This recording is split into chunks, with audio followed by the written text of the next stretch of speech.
मतलब पश्चिम बंगाल सरकार जो कि है नहीं दे रही है एनसीसी का उसका एक बार दिला दे।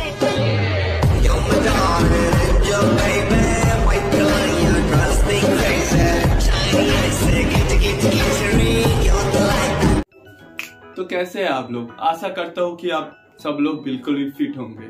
तो मैं आज एक नया वीडियो लेके आया हूँ।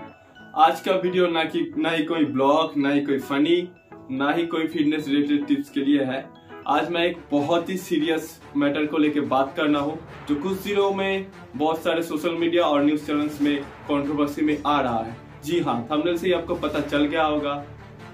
हमारे राज्य मतलब पश्चिम बंगाल सरकार जो कि है नहीं दे रही है एनसीसी का उसका पूरा फंड। तो उसी बारे में आज चर्चा करेंगे। चलते हैं वीडियो की तरफ। सो पहले थोड़ा एनसीसी के बारे में जान लेते हैं कि क्या है आखिर ये एनसीसी।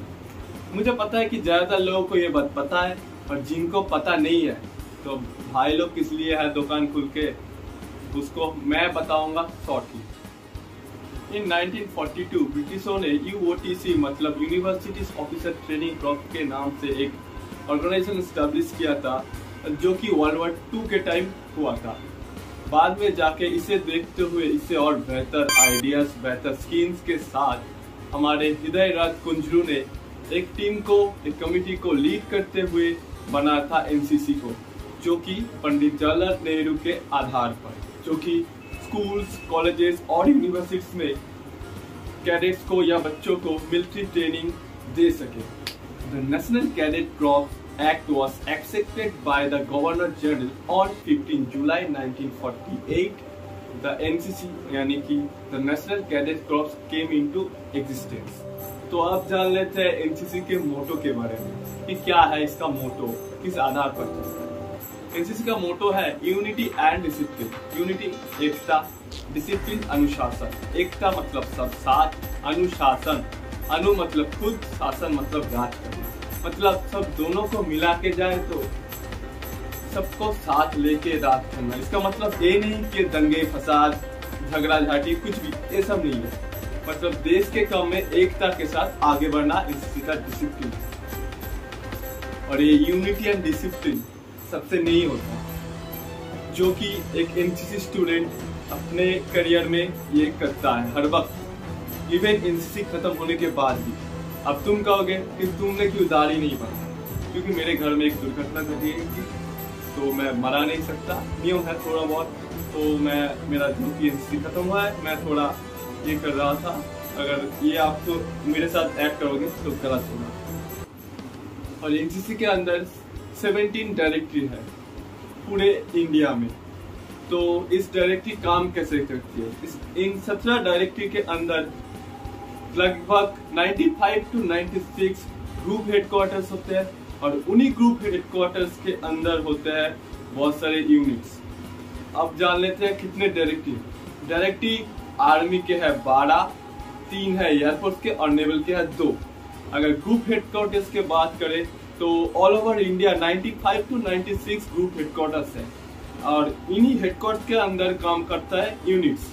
मतलब लगभग आर्मी का है 700 यूनिट्स, और एयरफोर्स का 64 और नेवल का 73 मतलब 73 यूनिट्स है ऑल ओवर इंडिया। तो सब मिला जुला के बोले तो सबसे बड़ा यूथ ऑर्गेनाइजेशन है एनसीसी, और ये हमारे लिए एक एनसीसी स्टूडेंट के लिए बहुत गर्व की बात होता है। और क्या बताएं, एनसीसी एक सिर्फ ऑर्गेनाइजेशन नहीं है, ये एक इमोशन है हर एक कैडेट के लिए जो एनसीसी करता है, इवन एनसीसी छोड़ चुका है उसके लिए। एनसीसी में टोटल 3 सर्टिफिकेट्स के लिए एग्जाम होता है, जो कि है A, B और C। ये जो कि होता है स्कूल लेवल पर, मतलब बच्चों के लिए वो होता है। और वो जो करते हैं उनको हम क्या कहते हैं? JD and JW। JD मतलब जूनियर डिवीजन, जो कि हम लड़कों को बोलते हैं, और जो लड़कियां हैं उन्हें हमें जूनियर विंग्स कहते हैं, जो लड़कियां होती है। तो अब B एंड C ये कॉलेजेस, यूनिवर्सिटीज अब कहीं भी देख सकते हो। तो उधर होता है एनसीसी B और C सर्टिफिकेट्स। B और C जो करते हैं उन्हें हम SD मतलब senior division for male and SW और सीनियर विंग्स फॉर फीमेल। तो ये था मेरी तरफ से एनसीसी के बारे में छोटा सा ज्ञान मतलब एनसीसी क्या है। शॉर्टली मैंने प्रयत्न किया कि आप समझ सके कि एनसीसी क्या है, फिर उसके बारे में सोचना कि इसको चलना चाहिए, रुकना चाहिए, जो भी है आपकी मर्जी। तो आप बात करेंगे क्या क्या छूट मिलता है हमें। तो छूट के बारे में पहले से शुरू कर, अभी जो फॉर्म भर्ती चल रहा है वो है एसएससी जीडी। तो एसएससी जीडी अगर आपके पास एनसीसी सीट सर्टिफिकेट है तो आपको 5% की छूट ऐसे ही मिल जाता है। 5% एक कॉम्पिटिटिव एग्जाम के लिए बहुत होते हैं, जो देते हैं उन्हें सिर्फ पता है। और बी पर अब तो 3% छाड़ मिलता है, ऐसे मिल जाता है। और अगर आपके पास एनसीसी सी सर्टिफिकेट में बी ग्रेड है तो आप एंड ग्रेजुएशन में 50% है तो आप डायरेक्ट एसएसबी इंटरव्यू दे सकते हैं, जो कि मैंने दिया था, पर मेरा तैयारी की थोड़ी सी कमी की वजह से मेरा नहीं हो पाया। कोई बात नहीं, अगली बार देखेंगे। तो ये था बेनिफिट्स, और भी बहुत सारे हैं। आप मान के चलो तो आर्मी में आपको रिटन एग्जाम, अग्निवीर जो चल रहा है उसमें आपको रिटन एग्जाम नहीं देना पड़ता है। और बाकी बात कर लेते हैं, ऐसे पकड़ पकड़ के अगर बेनिफिट्स लेकर आए तो एनसीसी में हाँ मेन प्रॉब्लम, अगर एक नॉर्मल लाइफ में आपने कभी राइफल पकड़ी है, फायरिंग किया है कभी, शायद ही किया होगा, अगर किया है तो पैसे देंगे, जो कि हम जैसे बच्चों के लिए अफोर्ड करना नॉट अफोर्डेबल। तो हाँ मैंने बहुत बार किया है, मैं अपने एनसीसी लाइफ लगभग 5 से ऊपर ही होगा, मतलब याद नहीं है, शूटिंग किया है, मतलब फायरिंग किया है। एक एनसीसी लाइफ में एक बच्चों के लिए, मतलब एनसीसी कैडेट्स के लिए ये आम बात होती है। और भी कई एक एनसीसी कैडेट्स के लिए camps like RDC, TSC, SNIC, NIC, YP, ये सब बहुत बड़े बड़े कैंप होते हैं।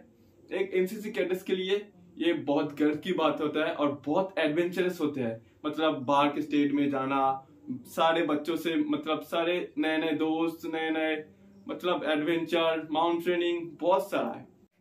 तो पकड़ के अगर बेनिफिट्स बताने लग गया तो भाई वीडियो खत्म नहीं होगा। तो आप बात करते हैं जो कंट्रोवर्सी चल रहा है।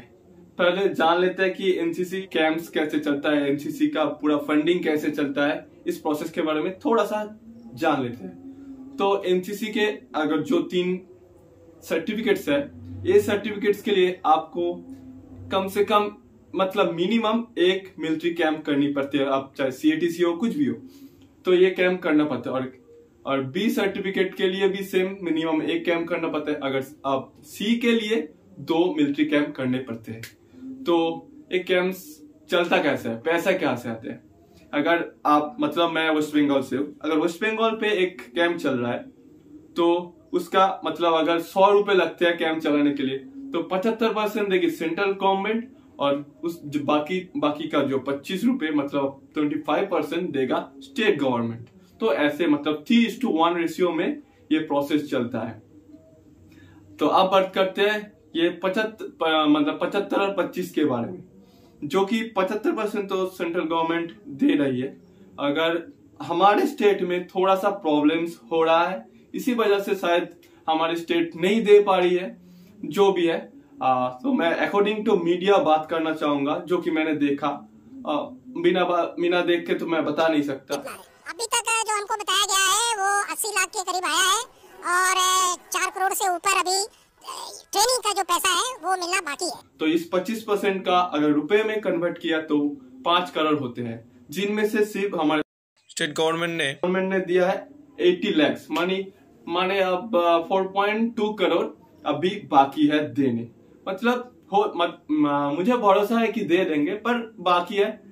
अगर नहीं आए तो क्या हो सकता है। इवन एनसीसी के मतलब बड़े बड़े अफसरों ने कहा है, अगर पैसे नहीं किए तो कैंप नहीं तो एग्जाम नहीं। अगर ये हो गया तो हमारे स्टेट के बच्चों के साथ बहुत बड़ा नाइंसाफी होगी, जो कि होनी नहीं चाहिए।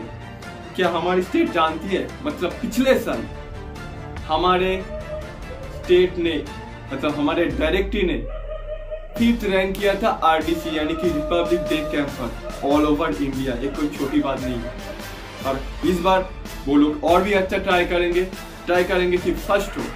तो ऐसे अगर एनसीसी के स्टाफ ने ये भी कहा है, अगर पैसे नहीं आए तो नया भर्ती भी नहीं होगा।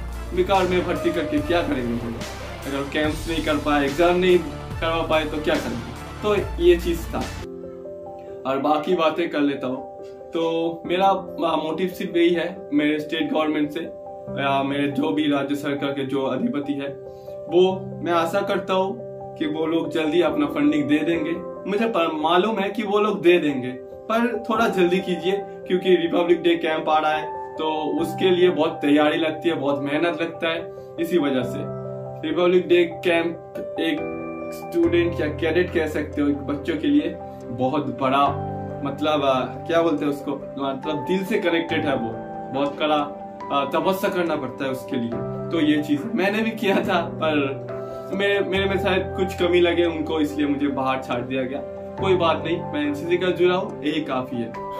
तो मैं सर्जन श्रीमंतो हल्दार मेरे स्टेट गवर्नमेंट से यही प्रार्थना करूंगा कि कृपया करके वो हमारी जो भी एनसीसी का जो भी फंड है जो जल्दी दे दे। और बच्चों से ये बात करना, मतलब कैडेट से, मेरे छोटे छोटे जूनियर से मैं यही कहना चाहूंगा, कैंप को लेकर उतना टेंशन लेने की जरूरत नहीं है। स्टेट गवर्नमेंट है, सेंट्रल गवर्नमेंट है, वो लोग देख लेंगे। आप लोगों का काम सिर्फ यही है कि अच्छे से एग्जाम्स की तैयारी कीजिए, कैंप्स की तैयारी कीजिए, अच्छे से अच्छे परफॉर्मेंस कीजिए और हमारे डायरेक्टर का नाम ऊपर कीजिए। तो यही था मेरी छोटी सी प्रयास।